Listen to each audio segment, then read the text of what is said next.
Radio Talk adalah program talkshow berbayar. Materi yang terdapat di program ini tidak mencerminkan sikap, pendapat, ataupun kebijakan dari Radio El Sinta. Inilah Radio Talk bersama BPJS Kesehatan. Halo, selamat pagi pendengar dan juga netizen dimanapun Anda berada. Senang sekali kita jumpa lagi dalam Radio Talk bersama BPJS Kesehatan. Kali ini tentu ada banyak sekali pertanyaan yang ingin Anda tanyakan. Termasuk saya juga ingin sekali banyak bertanya ke narasumber kami. Tapi poin pentingnya adalah apa sih sebetulnya ini maksud dengan screening riwayat kesehatan bagi peserta JKN? Apa saja juga jenis-jenis layanan screening yang dijamin oleh BPJS Kesehatan dan bagaimana caranya peserta JKN Jaminan Kesehatan Nasional ini bisa memanfaatkan layanan screening riwayat kesehatan. Nah, untuk itu menjawab semua pertanyaan barusan, saya Beri Hamzah sudah bersama dengan Direktur Jaminan Pelayanan Kesehatan BPJS Kesehatan, Dr. Lili Kresnawati, Master Kesehatan. Nah, untuk Anda nanti yang punya pertanyaan silakan ya, Anda bisa WA sejak dari awal pun boleh WA di 081 180 6543. Nah, untuk penelpon nanti saya akan buka sesinya tersendiri nanti ya. Ketika saya sudah meminta untuk Anda bisa telepon, saya akan buka sesinya. Saya Beri Hamzah, inilah Radio Talk selengkapnya.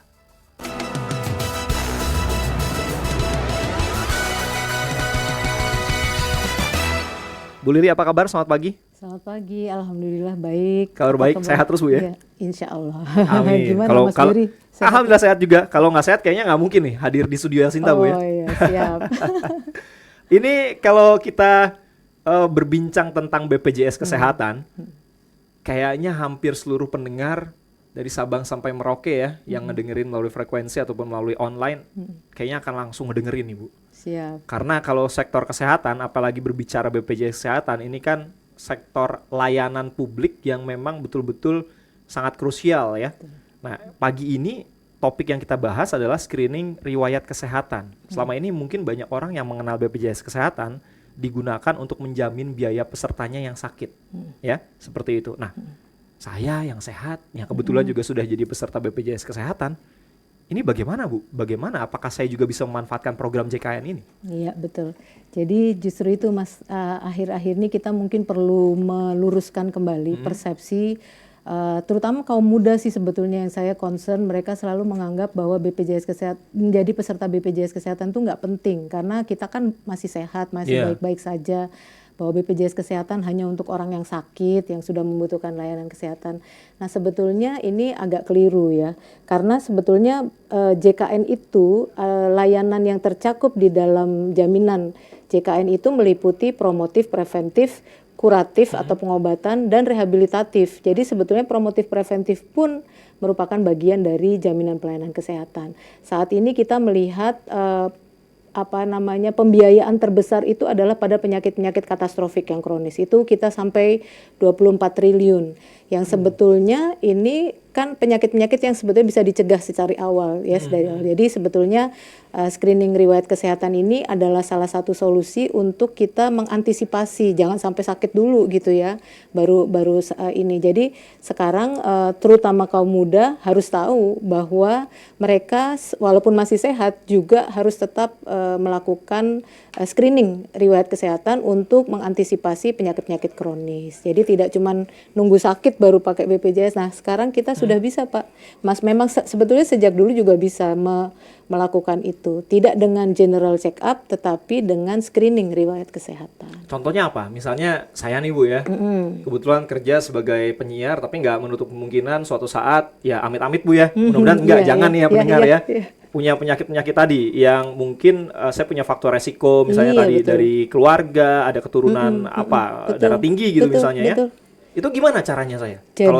Kalau kita berbicara tentang screening riwayat kesehatan ini. Iya, jadi begini, sebetulnya promotif preventif di dalam program JKN itu kita bagi menjadi 3 level ya Mas ya. Yang pertama level 1 itu untuk orang yang belum sakit lah, maksudnya memang masih sehat. Nah, itu biasanya kita lakukan screening riwayat kesehatan. Jadi melihat tadi ya faktor risiko, terus dia mengisi form Mas. Nanti kita sediakan namanya form untuk dia mengisi. Form ini mudah sekali, mengisinya tidak sampai 10 menit, bisa lewat aplikasi mobile JKN, bisa melalui website BPJS Kesehatan, atau bisa di Vaskes nanti pakai manual supaya dibantu petugas untuk mengentry. Nah, nanti kalau dari hasil riwayat kesehatan tadi dia punya risiko, begitu dia punya risiko sedang dan berat, dia akan masuk ke level pencegahan berikutnya, pencegahan sekunder. Jadi untuk orang-orang yang berisiko, kita lakukan pemeriksaan screening penapisan namanya, screening yang kedua. Nah itu dengan pemeriksaan laboratorium atau kita periksakan ke dokter spesialis. Prinsipnya kalau udah ada risiko, kita pastikan ini sudah terjadi penyakitnya atau belum. Jadi kalau perlu kita kirim ke dokter spesialis atau kita periksakan laboratoriumnya, itu juga dijamin JKN. Nah nanti kalau dari hasil pemeriksaan laboratorium itu dia sakit atau tidak. Kalau tidak sakit berarti dia kembali ke level 1 tadi. Orang yang belum sakit selalu kita edukasi, kita kasih program-program pencegahan ya, leaflet-leaflet itu. Nah tapi kalau dia ternyata dari penapisan screening yang kedua ini dia sakit, nah dia akan mendapatkan treatment. Berarti dia sudah penderita. Kalau penderita berarti kita lanjutkan dengan pengobatannya. Kalau penyakit kronis itu ada program yang namanya program rujuk balik dan program pengelolaan penyakit kronis, prolanis. Jadi orang yang prolanis adalah orang-orang yang sudah terdeteksi, sudah terdiagnosa, sudah tegak diagnosinya bahwa dia punya penyakit kronis, dia akan kita masukkan ke dalam program pengelolaan penyakit kronis. Jadi ada semacam kayak klub gitu ya, dikelola oleh FKTP-nya dia. Setiap bulan tuh ada pemeriksaan lab, ada pemberian obat, nanti ada edukasi dari dokter, ada senam sehatnya. Itu dia akan rutin, sebulan bisa sekali atau 2 kali tergantung FKTP-nya. Nah sehingga kita pastikan bahwa orang yang punya penyakit kronis itu dia selalu terobati gitu ya. Maksudnya tidak boleh putus obat dan dia harus dipantau terus oleh si dokternya supaya dia tetap terkendali. Nah buat jadi tidak sampai terjadi komplikasi gitu ya. Nah itu yang kita sebut sebagai pencegahan tersier. Jadi orang yang sudah sakit jangan sampai memberat penyakitnya atau terjadi komplikasi. Nah buat FKTP ini kita minta untuk menjadi gatekeeper atau care coordinator. Jadi dia akan menjaga orang-orang yang terdaftar di Vaskesnya dia harus terjaga. Kalau dia sudah punya penyakit kronis, dia harus terkendali. Nah nanti kemampuan pengendalian penyakit ini akan menjadi indikator kinerja dari si Vaskes. Jadi dia dapat penilaian. Iya, dia dapat pembayaran kapitasi lebih bagus kalau dia orang-orang yang penyakit kronis tadi terjaga kondisinya, terkendali penyakitnya gitu. Jadi ini sama-sama akan menjadi menjadi upaya untuk supaya kalaupun sudah sakit ya jangan memberat lagi gitu. Nah, proses screening kesehatan ini, riwayat kesehatan ini itu bisa dilakukan di FKTP tadi, fasilitas bisa kesehatan tingkat pertama. Kalau nggak punya device ya bisa dilakukan manual sebelum dia dapat layanan. Di beberapa FKTP kami membuatnya mandatori. Jadi wajib, misalnya ada orang mau dapat layanan, dia ngisi screening dulu. Screening ini cuma setahun sekali sebetulnya. Cukup 1 tahun sekali.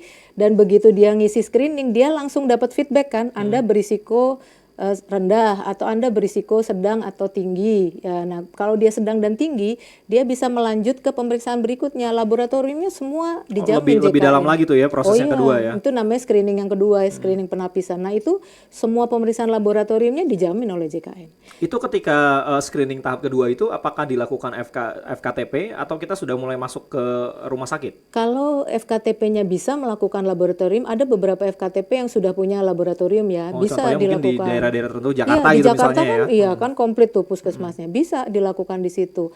Atau dia bisa juga dikirim ke dokter spesialis untuk penegakan diagnosis. Yang penting itu. Jadi makanya kalau pertanyaannya general check up, kita tidak menjamin di dalam JKN general check up. Tapi kalau punya faktor risiko, misalnya ya seorang perempuan dia merasa kok ada benjolan ya di payudaranya, dia sudah periksa ke dokter. Terus kalau dia memang perlu pemeriksaan lanjutan ya nanti akan dikirim oleh dokternya ke rumah sakit, periksa mamografi atau apa sehingga pendeteksian dini itu dilakukan.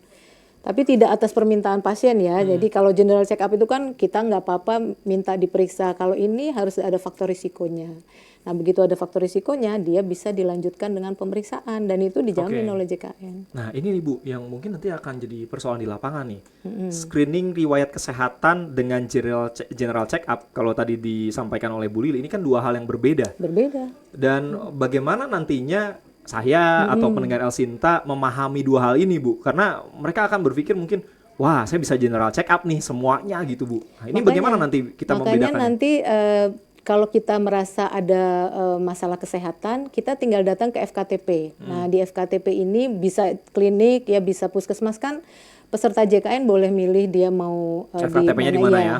Jadi dia bisa ke FKTP-nya dia, terus dia ngomonglah sama dokternya, misalnya dia punya riwayat dan seterusnya. Dan kalau dokter merasa ini memang perlu ditindaklanjuti, maka tinggal dikirim ke pemeriksaan lanjutan ya, apakah dia laboratorium ataukah rumah sakit. Nah, untuk dilakukan pemeriksaan.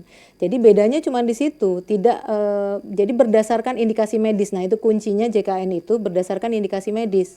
Jadi bukan berdasarkan permintaan peserta saja gitu ya. Tapi kalau pesertanya merasa dia punya faktor risiko, kemudian dilakukan pemeriksaan, dokternya bilang, oh iya nih, kayaknya Anda punya risiko ya penyakit ini ya, maka akan ditindaklanjuti dengan pemeriksaan berikutnya gitu. Jadi kuncinya memang tidak atas permintaan peserta ya. Jadi dia harus periksa ke dokter dan dokter akan menentukan kalau ini indikasinya diperiksa lanjutan, maka itu masuk dalam penjaminan JKN. Nah, saat ini screening itu ada 4 penyakit besar ya, karena ini biasanya mother of disease. Penyakit ini akan menyebabkan penyakit-penyakit lain, diabetes, hipertensi, gagal jantung, dan satu lagi gagal ginjal gitu ya. Jadi kita biasanya screeningnya 4 ini. Tapi di luar itu kita juga ada screening yang lain, misalnya screening payudara ya, itu ada pemeriksaan sadanis namanya. Pemeriksaan payudara klinis yang dilakukan oleh dokter di FKTP. Ada lagi pemeriksaan untuk screening kanker serviks ya, itu melakukan pemeriksaan IVA dan pap smear. Itu juga dibiayai oleh JKN. Jadi itu menjadi manfaat JKN. Ini pap smear gratis bisa dilakukan di FKTP. Biayanya berapa tuh kalau nggak gratis ya? Iya, makanya. Jadi sebetulnya ini tinggal concern ini khususnya kaum muda ya, concernnya untuk menjaga kesehatan itu. Saya percaya generasi sekarang ini kan rajin olahraga, makanan sehat ya. Jadi ini, tapi mungkin perlu dilengkapi dengan screening riwayat kesehatan juga gitu, terutama kalau di dalam keluarga ada riwayat penyakit-penyakit kronis tadi. Oke. Nanti kita akan bicara juga sebetulnya sudah berapa banyak sih yang memanfaatkan layanan screening riwayat kesehatan ini ya, yang ada ternyata sudah sejak lama. Betul. Tapi mungkin terutama untuk Anda nih kaum muda ya, para pemuda-pemudi. Nah, belum memanfaatkan. Nah, ini sekarang saatnya untuk memanfaatkan layanan screening riwayat kesehatan yang ada di BPJS Kesehatan. Betul. Ternyata Anda pendengar bukan hanya bisa memanfaatkan layanan BPJS Kesehatan pada saat kita sakit ya. Jadi dalam bentuk pencegahan di awal screening, kita sehat nggak sih atau sedang menderita atau punya resiko penyakit apa, bisa juga ternyata dilakukan dengan memanfaatkan layanan dari BPJS Kesehatan. Nanti kita lanjut lagi. Untuk yang mau bertanya via SMS atau WA silakan, atau ada di kolom komentar misalnya ya di media sosial, di YouTube contohnya, Anda bisa langsung ketik aja di kolom komentar, nanti saya akan bacakan, Bu Lili nanti akan menjawab. Apapun itu, silakan Anda yang punya pertanyaan nanti via telepon, mungkin saya akan buka setelah ini ya. Kalau mau via telepon silakan, tapi nanti jawabannya mungkin kita akan kumpulkan terlebih dahulu. Pertanyaan-pertanyaannya nanti baru jawabannya diberikan setelahnya. Kita lanjut lagi setelah yang berikut ini. Radio Talk bersama BPJS Kesehatan. Kenalin, ini Babe Ojol. Sejak pensiun jadi satpam, beliau masih sulit nyingkirin kebiasaan buat jaga-jaga. Buat jaga-jaga menghindari macet, Babe Ojol hafal semua jalan pintas. Buat jaga-jaga dari kebasahan, Babe Ojol selalu siap mantau hujan.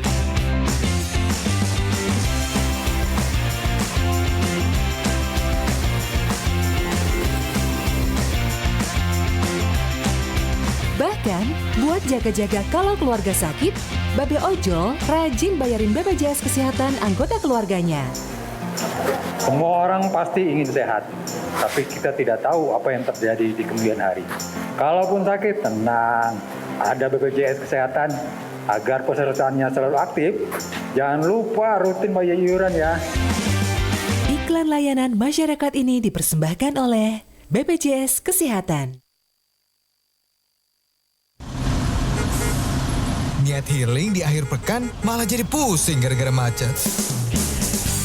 Bisa Bisa kok diantisipasi, pantengin aja Info Traffic Weekend. Paling parah tadi di gunung. Iya, sampai Gunung Mas itu berhenti total. Pasarnya tadi cuma masih bisa merayap lah. Padat juga. Ya pendengar, arus lalu lintas yang melewati jalan Ahmad Yani Utara yang mengarah ke pintu tol Singosari, ruas tol Gempol Malang terpantau mengalami peningkatan. Saat ini kami berada di kawasan perempatan Sulang yang merupakan jalur nasional Rembang Blora, di mana kondisi pada sore hari ini arus lalu lintas terpantau ramai lancar.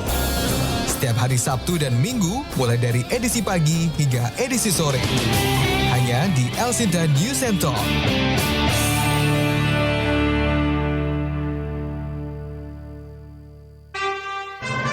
Radio Talk bersama BPJS Kesehatan.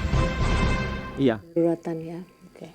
Oke, kita balik lagi untuk pendengar dan juga netizen yang mungkin baru saja bergabung. Jadi pagi hari ini saya Berry Hamzah dengan Dr. Lili Kresnawati, MKes, selaku Direktur Jaminan Pelayanan Kesehatan BPJS Kesehatan. Kita sedang membahas tentang layanan screening riwayat kesehatan. Dan screening riwayat kesehatan ini ternyata bisa dimanfaatkan untuk kita-kita yang sedang sehat atau masih sehat gitu ya, untuk screening nih, kira-kira kita punya potensi penyakit apa nanti di kemudian hari. Nah, ternyata manfaat BPJS Kesehatan itu bukan hanya untuk Anda pendengar atau netizen yang keluarganya sedang sakit, lagi sakit terus memanfaatkan layanan kartu BPJS Kesehatan ya, yang biayanya ditanggung oleh BPJS Kesehatan dengan tentunya kita membayar iuran tertentu selama sebulan, tergantung nanti kelasnya kelas berapa. Ini perlu dimanfaatkan karena BPJS Kesehatan itu kalau dulu kita berpikir hanya dipergunakan untuk pendengar atau netizen sekalian yang sakit, tapi ternyata untuk yang sehat-sehat juga bisa, ternyata ada manfaatnya. Karena mungkin sekarang kita berpikir, kita bayar iuran setiap bulan tapi kita sehat. Untuk apa nih BPJS Kesehatannya? Bisa juga ternyata dimanfaatkan. Nah, nanti kita akan bahas lebih lanjut. Ini sudah ada beberapa pertanyaan via WA, tapi nanti saya tampung dulu ya. Saya ingin menanyakan hal lainnya, Bu. Iya. Nah, hasil dari pelayanan screening atau sejauh ini masyarakat peserta BPJS Kesehatan yang sudah memanfaatkan layanan screening riwayat kesehatan ini sudah seberapa banyak sih sebetulnya, Bu? Ya, jadi sebetulnya kita mulai menggerakkan dalam arti menggiatkan screening riwayat kesehatan ini adalah sejak tahun 2021 ya. Jadi waktu itu kita targetnya sekitar 1 juta orang dulu gitu ya, karena rakyat Indonesia ini, masyarakat kita tuh kayaknya belum terlalu terbiasa dengan yang namanya screening gitu ya. Jadi kalau sehat tuh merasa nggak perlu gitu untuk mengakses layanan kesehatan. Jadi kita baru membentuk kebiasaan ini tuh di tahun 2021 dengan target 1 juta, tapi ternyata kita bisa dapatkan 2 juta screening waktu itu. Jadi sudah lebih tinggi. Nah, tahun 2022 saya menambah lagi nih target kita 10 juta deh, saya bilang gitu. Dan ternyata alhamdulillah kita lebih dari 15 juta di tahun 2022 yang lalu. Nah, biasanya setelah ada screening itu kan ada yang berisiko. Yang berisiko ini kita akan tindak lanjuti. Jadi kita kirim WA blast ke nomor telepon masing-masing peserta JKN. Jadi pastikan nomor telepon Anda update gitu ya di aplikasi aktif juga. Terus iya, gitu ya. Dan nomornya nggak ganti-ganti karena kadang-kadang kita hubungi taunya nomornya udah nggak aktif gitu. Jadi, nah kalau dia nomornya aktif biasanya kita kirim WA blast untuk memberitahukan mereka punya potensi dan diharapkan langsung ke periksa lanjutan ke dokter. Nah setelah itu ada sekitar 100.000 itu yang positif ternyata menderita diabetes mellitus dari 15 juta itu ya. Kemudian kalau 645.000 punya risiko hipertensi tadi ternyata. Jadi dari hasil itu kita sudah bisa memberikan pengobatan treatment secara dini. Jadi sebelum penyakitnya yang lebih kronis gitu ya. Yang prediabetik pun sudah bisa ditreatment kan. Jadi kan sekarang ada ya pemeriksaan prediabetik itu, kita ada pemeriksaan laboratorium yang rutin dilakukan sehingga tidak sampai jatuh ke keadaan diabetesnya, dan kalau sudah sakit diabetes tidak jatuh ke dalam komplikasi. Jadi itu yang sudah kita lakukan. Saat ini tadi kan cuma 4 besar ya, tambah 2 kanker itu jadi 6 ya. Nah nanti ke depan ini sedang kami bahas bersama Kementerian Kesehatan. Nantinya akan ada 14 screening termasuk talasemi, kanker serviks, kanker usus dan sebagainya ya. Tapi ini masih dalam proses bagaimana nanti juknisnya di lapangan gitu. Jadi kita sudah untuk bayi-bayi juga sudah ada screening hipotiroid kongenital sekarang ini yang dipaketkan bersama pelayanan persalinan. Jadi setiap bayi yang dilahirkan itu harus segera di screening hipotiroid kongenital supaya tidak terjadi stunting dan sebagainya gitu. Jadi ini sudah kita lakukan sejauh ini. Pemanfaatannya sudah cukup banyak ya. Ya. Oke, ini ada kita ke pertanyaan-pertanyaan dulu Bu ya. Oke, siap. Ini antusiasmenya kalau ngomongin tentang BPJS Kesehatan pasti selalu deh rame ya. Ya, soalnya kita itu kan sudah 95% coverage dari total penduduk Indonesia. Jadi sudah 263 juta. Maka tentu saja penggunaannya juga tahun ini utilisasi kita sangat meningkat. Tahun kemarin gitu kita anggaran yang terserap adalah 113 triliun. Tapi tahun ini mungkin nanti akan sampai 152 triliun utilisasinya. Artinya, tapi kami juga senang karena ini berarti kan kepercayaan masyarakat terhadap BPJS Kesehatan naik ya. Sekarang ini kami memperbaiki mutu layanan, transformasi mutu layanan. Nah ini saya lihat juga respon-responnya semakin positif dan orang semakin banyak pakai. Jadi kita memang naik sekali pemanfaatannya. Layanan kerjasama Vaskes juga makin bertambah, termasuk layanan-layanan canggih juga semakin bertambah. Jadi saya pikir ini satu gesture yang positif ya dari masyarakat. Jadi terima kasih sudah menggunakan BPJS Kesehatan. Mudah-mudahan kami bisa terus meningkatkan performance di masa depan. Amin, mudah-mudahan. Nah, saya buka juga nih yang mau bertanya via telepon silakan ya. Bisa saya buka sekarang di 0215869.000. Tapi sambil mungkin nanti menantikan kalau ada penelpon yang mau masuk, saya mau baca dulu ini WA dari Ibu Sahira. Dokter Lili, kebetulan ibu saya tempo hari ada riwayat penyakit kulit yang menyebabkan lebam biru. Karena darurat akhirnya kontrol dengan berbayar sendiri. Terus pas mau kontrol berikutnya untuk cek darah dan lain-lain menggunakan BPJS Kesehatan ya.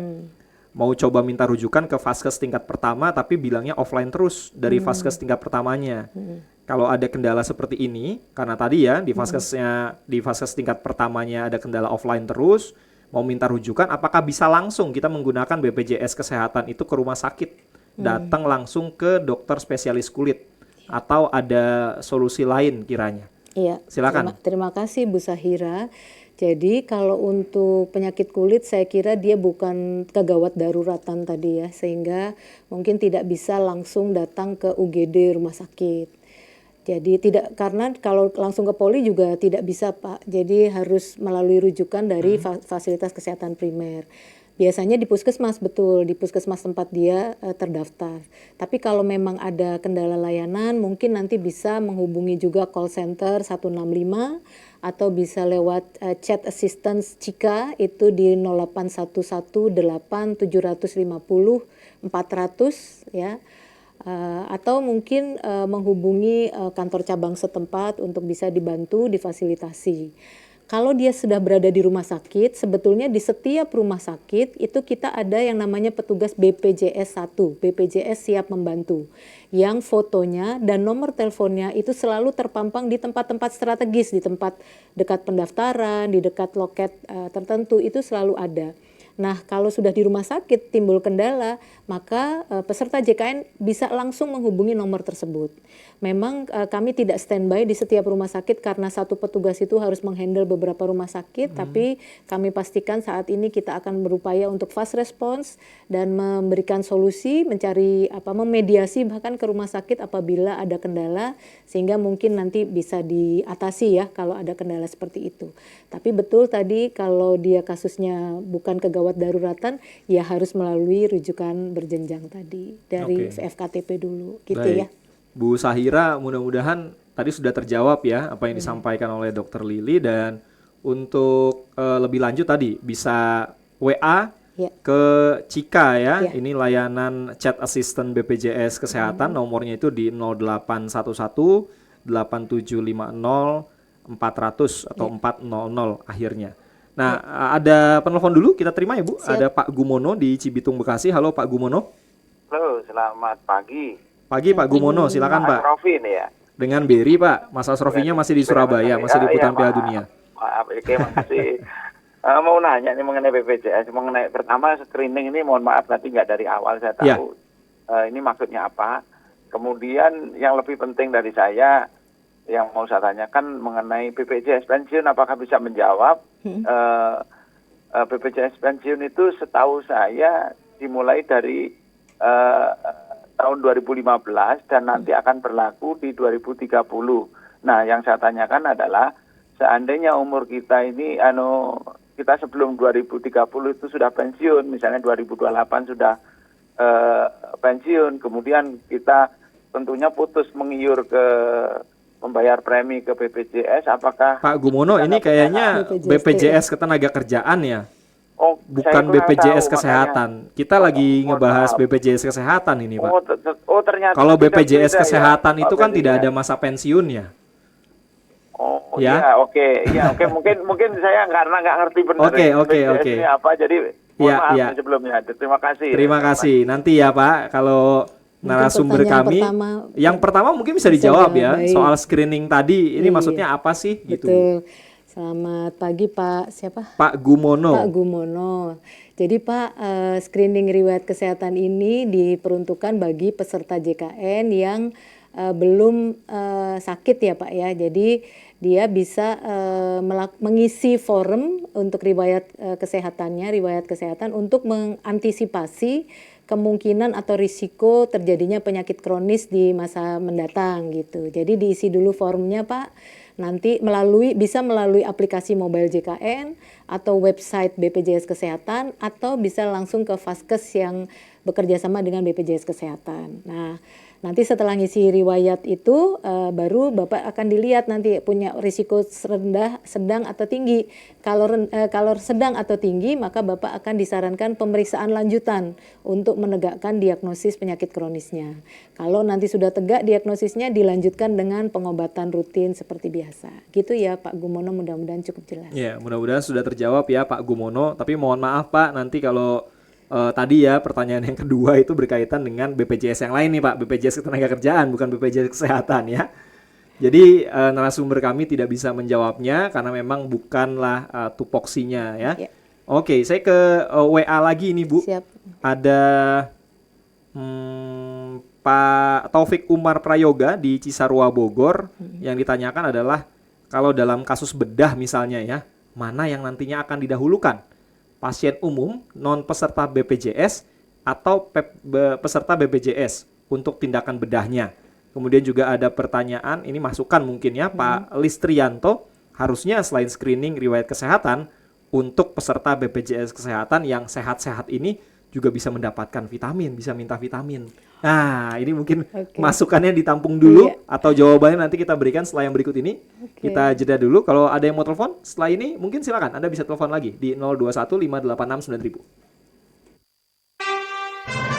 Radio Talk bersama BPJS Kesehatan. Kenalin, ini Babe Ojol. Sejak pensiun jadi satpam, beliau masih sulit nyingkirin kebiasaan buat jaga-jaga. Buat jaga-jaga menghindari macet, Babe Ojol hafal semua jalan pintas. Buat jaga-jaga dari kebasahan, Babe Ojol selalu siap mantau hujan.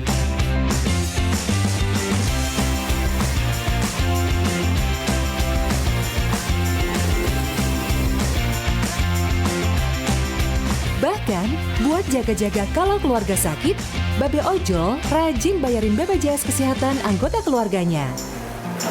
Semua orang pasti ingin sehat, tapi kita tidak tahu apa yang terjadi di kemudian hari. Kalaupun sakit, tenang. Ada BPJS Kesehatan agar pesertanya selalu aktif. Jangan lupa rutin bayar iuran ya. Iklan layanan masyarakat ini dipersembahkan oleh BPJS Kesehatan.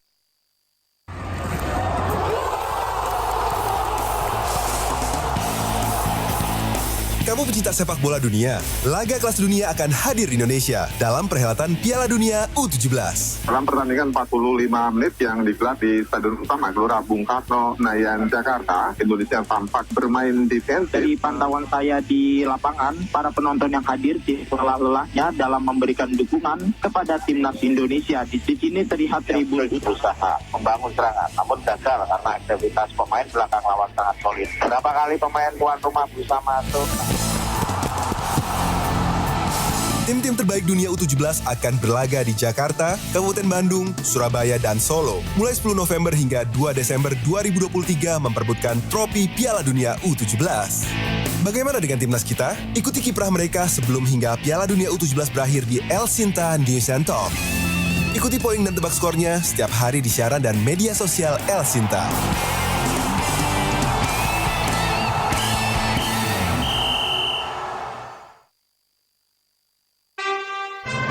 Radio Talk bersama BPJS Kesehatan.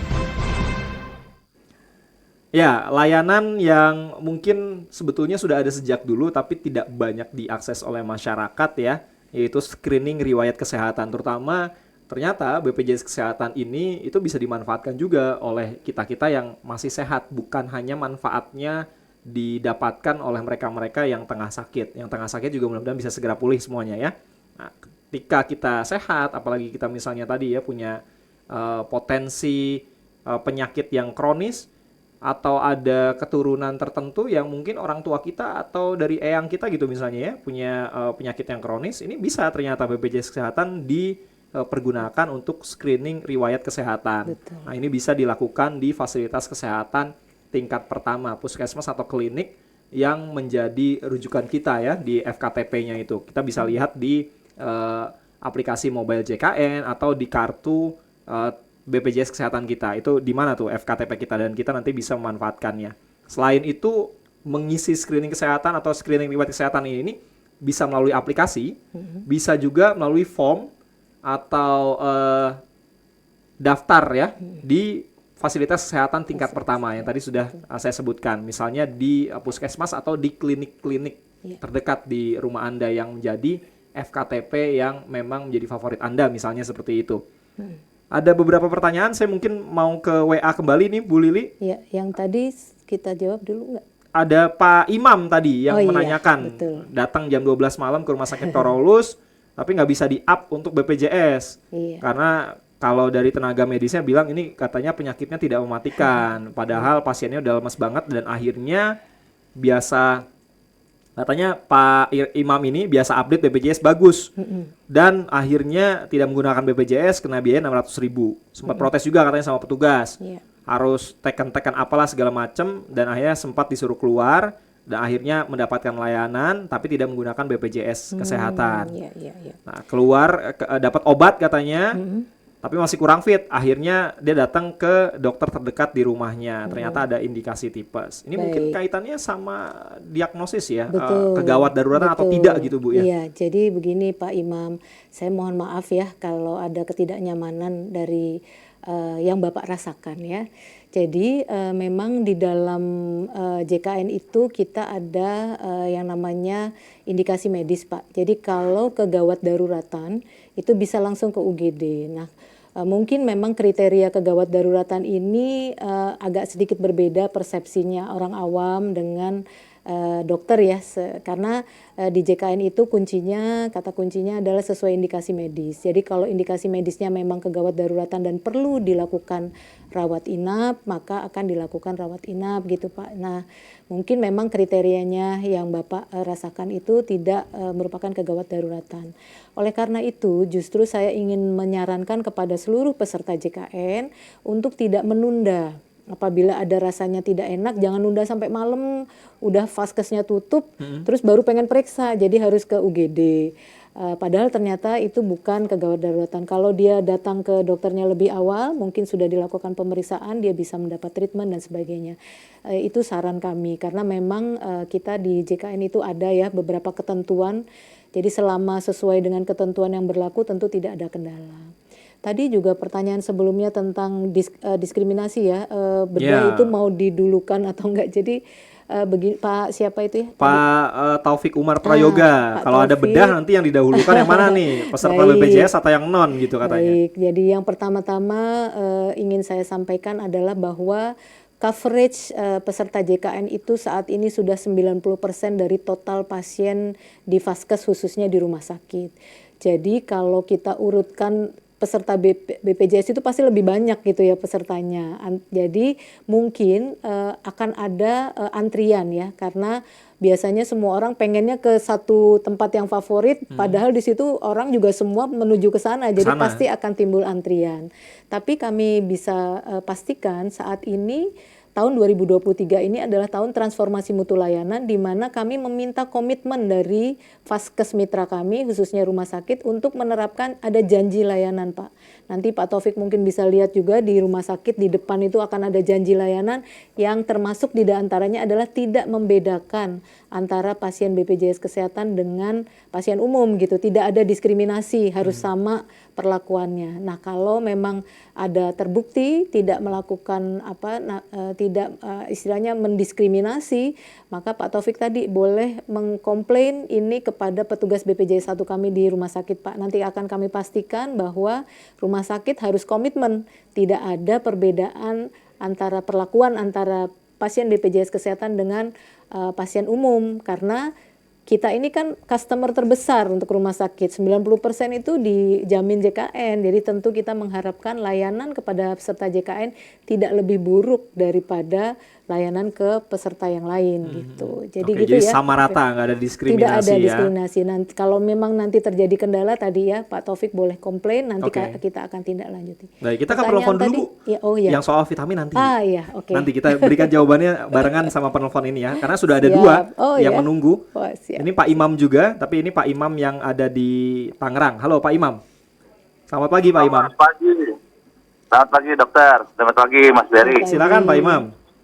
Ya, mohon izin. Saya senang sekali ya BPJS Kesehatan berkomunikasi dua arah dengan peserta dan JKN. Artinya di sini ada keterbukaan dan ada sebuah political will ya. Artinya keinginan untuk memberikan layanan yang terbaik. Salah satunya adalah saya senang ya ketika BPJS ini memanfaatkan pelayanan online ya. Dan saya juga sempat beberapa mereview ya layanan-layanan online-nya ya, di antaranya adalah screening. Screening lumayan bagus ya, cuman desainnya agak kurang menarik gitu Bu ya. Terus pertanyaannya juga terus kemudian pertanyaannya juga terlalu panjang dan sulit. Ada yang beberapa yang sulit dimengerti gitu. Jadi mungkin bisa berkonsultasi dengan ahli bahasa supaya mudah dipahami. Kemudian desainnya juga lebih menarik lagi Bu. Terus kemudian yang lain saya ingin tanyakan adalah tadi Ibu meminta komitmen dari rumah sakit untuk memberikan pelayanan terbaiknya. Nah, saya pikir itu juga harus diimbangi dengan bagaimana membuat sistemnya Bu. Jadi artinya saya sudah mereview bahwasanya kita diberikan akses untuk memberikan reaksi ya atau respon terhadap layanan yang sudah diberikan di aplikasi. Nah, itu sangat bagus Bu, sehingga masyarakat itu nggak perlu banyak komplain Bu, tapi bisa langsung memberikan sarannya, apakah itu punya sikap, oh terima kasih responnya karena sudah terima dengan baik. Artinya itu juga bisa menjadi penilaian dari pelayanan. Oke, feedbacknya berarti Pak ya?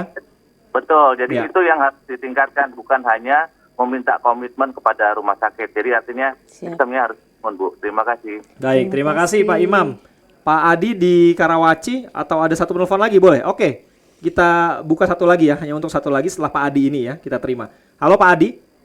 Ya, Assalamualaikum warahmatullahi wabarakatuh. Waalaikumsalam warahmatullahi wabarakatuh. Silakan Pak Adi.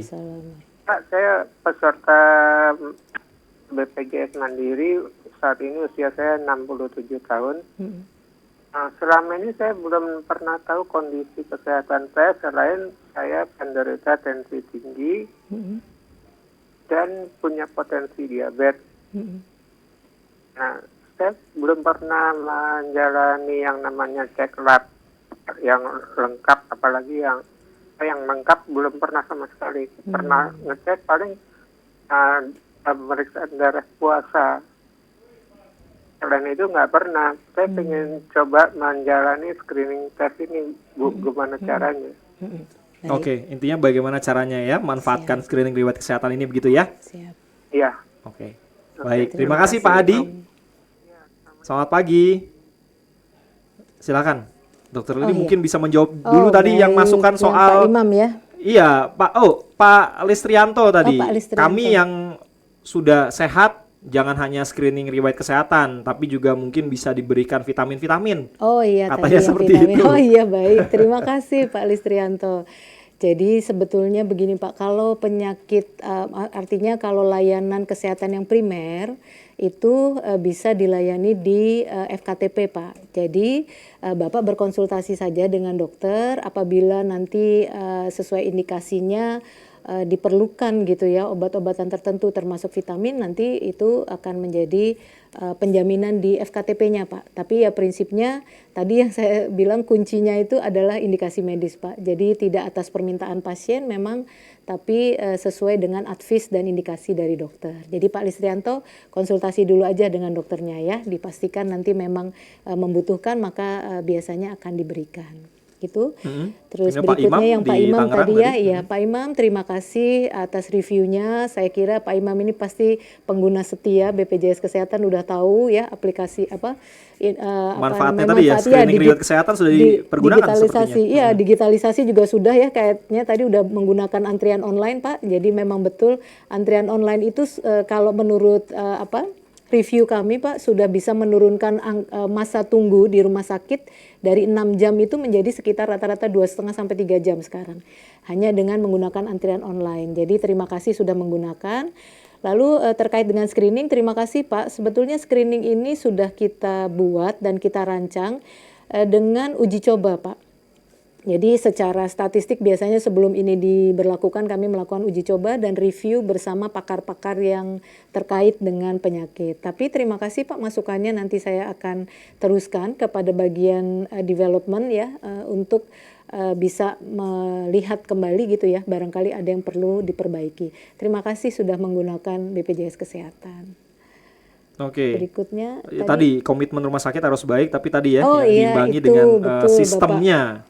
Nah, Bapak juga kelihatannya Pak Imam ini sudah pernah mengisi kesan namanya. Jadi kesan itu adalah respon dari peserta setelah dia mendapatkan layanan, dia bisa mengisi. Betul sekali loh Pak Imam. Sebetulnya setiap peserta JKN yang sudah selesai mendapatkan layanan, dia bisa langsung memberikan feedback kepada kami.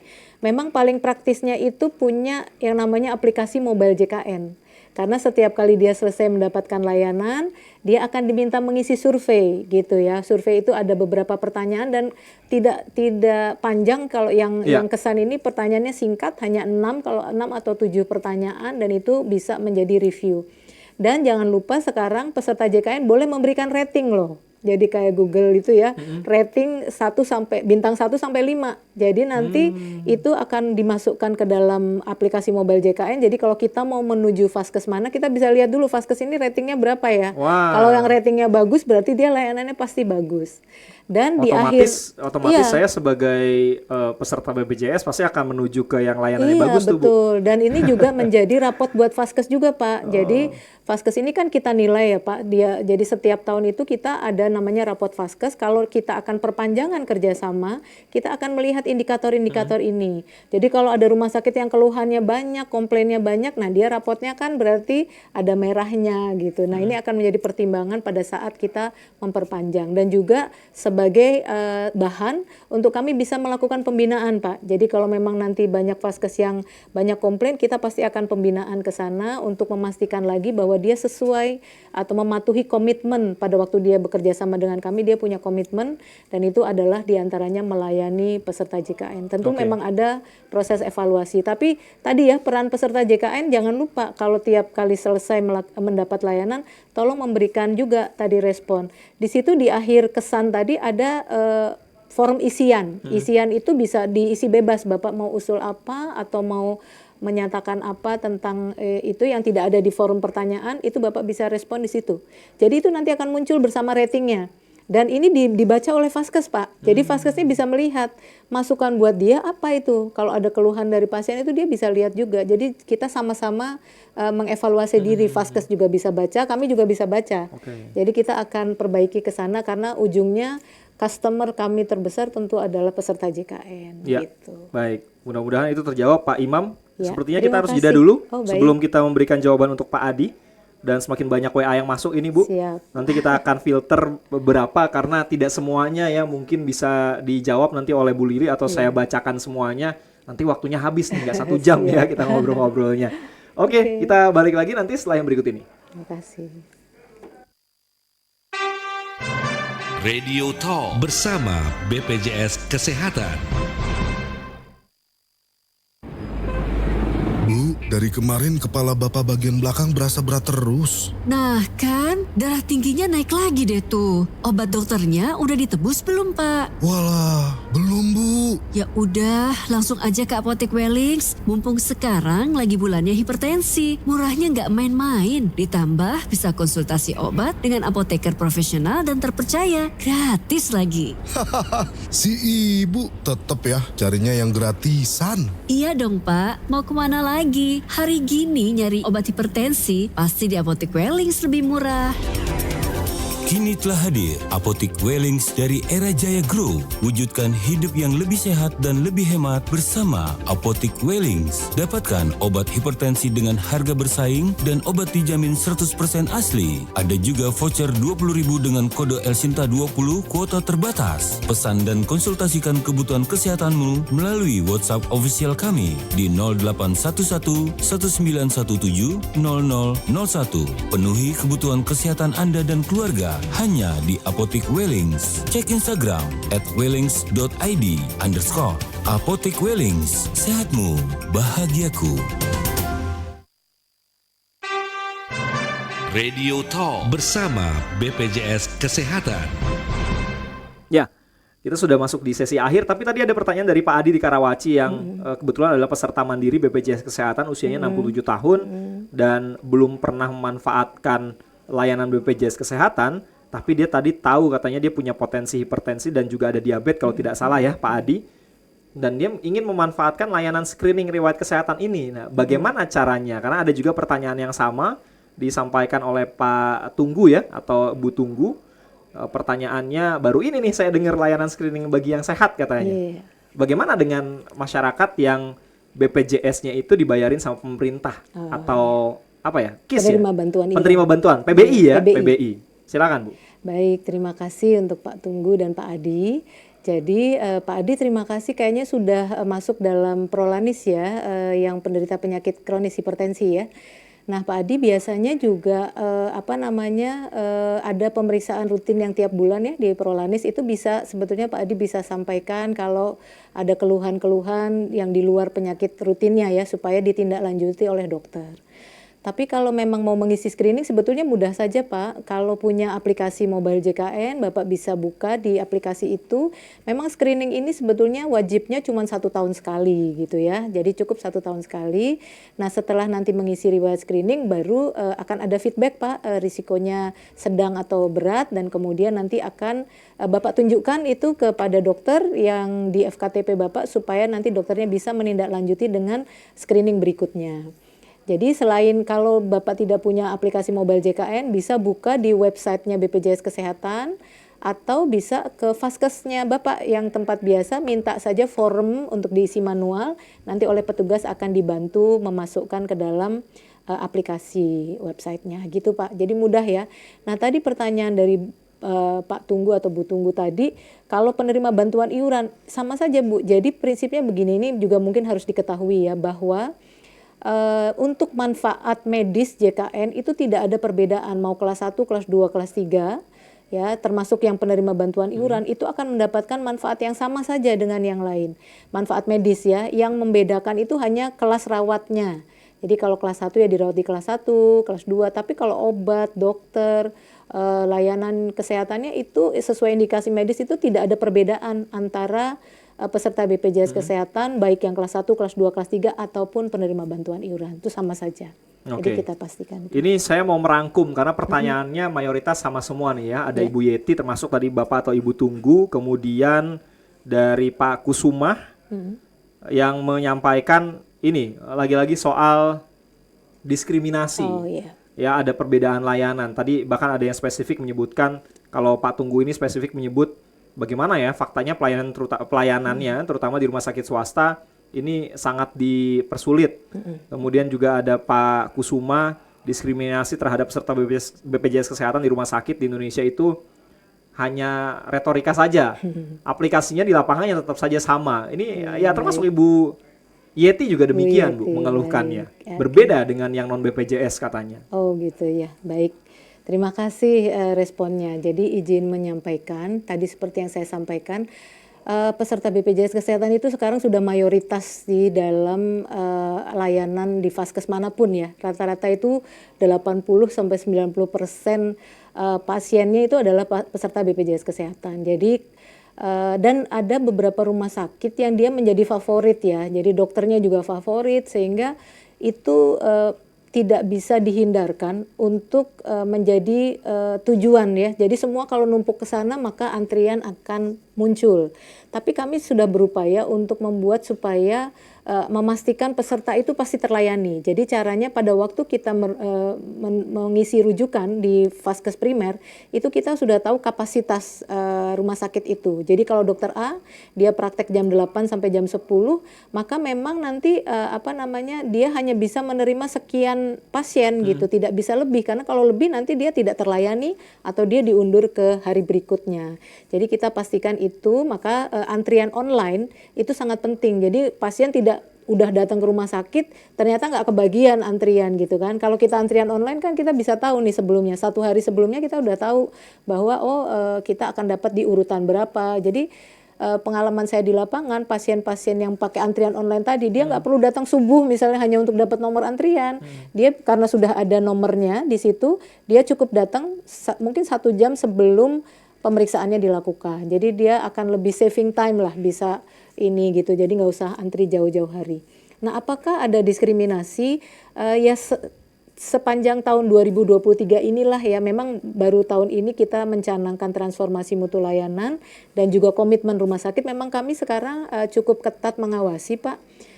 Saya nggak tahu kalau riwayat ini kapan kejadiannya, tetapi kalau sekarang saya pastikan Pak, kalau ada nanti kendala layanan, Bapak bisa menghubungi di rumah sakit itu ada namanya petugas BPJS 1 yang fotonya dan nomor teleponnya itu terpampang di tempat-tempat strategis di rumah sakit. Silahkan dihubungi untuk bisa dimediasi kira-kira permasalahannya apa. Tentu harus ada evidence-nya ya, bukti-bukti. Tapi saya bisa memahami Pak, kadang kalau kita sakit itu pengennya cepat dilayani apa gitu ya. Tapi kadang-kadang ketersediaan tenaga di vaskes itu juga mempengaruhi. Kalau dokternya cuman itu satu-satunya semua orang mau ke sana, maka pasti tidak bisa dihindarkan adanya antrian. Tapi mudah-mudahan Pak, dengan adanya antrian online dan juga komitmen janji layanan ini, kami mengharapkan layanan sudah semakin baik. Demikian ya Pak. Nanti kalau ada kendala layanan, dicoba kanal-kanal pengaduan kami. Kalau petugas BPJS 1 tidak bisa, ada call center Pak, 165 bisa dituju, atau menggunakan chat assistance jika di 08118750 400 ya. Mungkin karena kita memang sudah 263 juta ya Mas ya. Jadi kadang-kadang aduan itu masuk juga jadi tetap ngantri juga. Saya mohon maaf, tapi kita akan terus berupaya untuk meningkatkan lagi layanan-layanan ini, kanal-kanal layanan ini ke depan. Ya, ada juga yang menanyakan soal kepesertaan. Jadi dia sudah menjadi peserta BPJS Kesehatan, kemudian didaftarkan melalui perusahaan, tapi perusahaannya vakum, kemudian tidak membayarkan. Nah, ketika dia mau memanfaatkan fasilitas BPJS Kesehatan, itu tidak bisa digunakan, dan dia mau beralih ke mandiri, tapi agak sulit katanya, seperti itu. Jadi gini, pertama kalau dia peralihan kepesertaan, memang begini. Kalau dia tadinya didaftarkan oleh perusahaan, maka dia harus ada misalnya penghentian pemutusan hubungan kerja gitu ya. Dia bahwa dia dinyatakan bukan lagi pekerja di situ ya. Atau perusahaannya sudah dinyatakan pilot misalnya ya, sudah inkrah keputusannya bahwa dia sudah tidak mampu operasional misalnya demikian. Nah, kalau sudah seperti itu baru bisa dipindahkan Pak ke peserta mandiri. Kalau pesertanya ini masih terus terdaftar sebagai pegawai, ya ini nggak bisa kan dipindahkan. Dia harus dinyatakan out dulu gitu dari perusahaannya sudah tidak. Berarti kalau begini, ini Pak Joko yang bertanya. Berarti kalau begitu kita masih menjadi kewajiban perusahaan. Tapi perusahaannya nggak bayar nih Bu. Pak Joko mungkin mendorong ya. Iya. Kami pun sebetulnya dari bagian kepesertaan kami pasti bagian penagihan itu rajin Pak. Kalau perusahaan-perusahaan belum bayar pasti kita tagihin terus gitu ya. Nah itu aja memang kesulitannya saat ini agak susah pindah ke pesertaan. Nah tapi di beberapa daerah khususnya di Pemda-pemda yang sudah mencapai UHC Pak, Universal Health Coverage, di mana dia sudah menjamin lebih dari 95% pesertanya. Pegawai-pegawai yang tadi putus hubungan kerja atau jadi menganggur lagi ya, itu kadang-kadang bisa langsung didaftarkan oleh pemerintah daerahnya menjadi penerima bantuan iuran. Jadi di beberapa daerah itu orang yang tadi kehilangan pekerjaan, nah ini bisa langsung mendaftar ke dinas sosial, kemudian dia akan menerima bantuan iuran dari pemerintah daerah. Jadi bisa langsung aktif itu. Cuma memang tadi ada kasus yang dia sudah mendaftar ke dinas sosial, ya ini memang jadi kendala kalau dia mungkin dianggap masih mampu oleh pemerintah daerahnya sehingga tidak masuk ke dalam PBI tadi ya. PBI, karena kalau PBI kan harus dibuktikan tidak mampu tadi Pak ya, ada persyaratan. Nah kalau nanti sudah dapat dari dinas sosial sudah terdaftar, tinggal diaktifasi saja ke kita. Ya.